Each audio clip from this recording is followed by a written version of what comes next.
Bonjour, je suis Thomas Sassier, chef à domicile pour les dîners d'Héloïse. Et aujourd'hui, je vais vous montrer comment réaliser des palmiers salés. Alors, pour faire des palmiers salés, il nous faut d'abord de la pâte feuilletée, qu'on peut acheter dans le commerce, du papier sulfurisé pour la cuisson et une garniture. Donc, on peut mettre de la tapenade d'olive, on peut mettre, comme là j'ai choisi, une concassée de tomates aux saveurs provençales.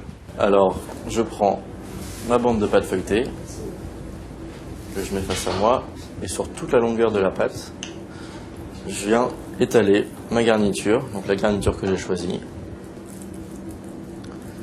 Il ne faut pas hésiter à être généreux.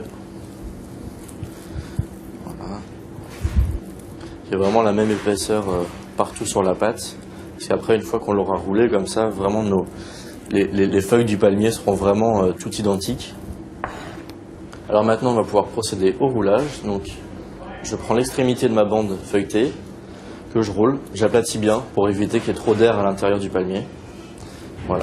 Et donc, je viens la rouler délicatement, bien serrée, jusqu'à peu près la moitié de la bande. Et je fais exactement la même chose de l'autre côté. Donc, toujours en serrant bien.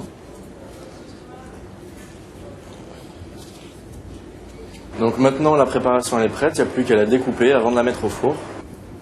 Donc les premières tranches, vu que ce sont les bords, on peut ne pas les mettre.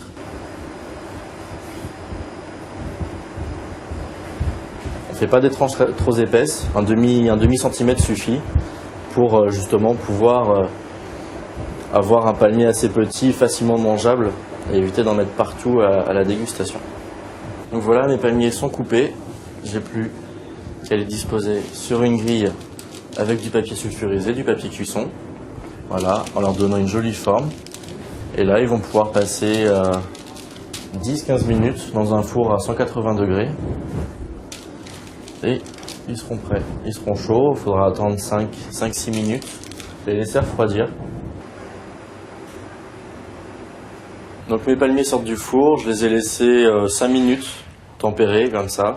Maintenant, il n'y a plus qu'à ravir nos convives. Avec ce genre d'amuse-bouche, ils seront vraiment très contents. Maintenant, c'est à vous de jouer. Choisissez la garniture que vous voulez. Bon appétit et à bientôt.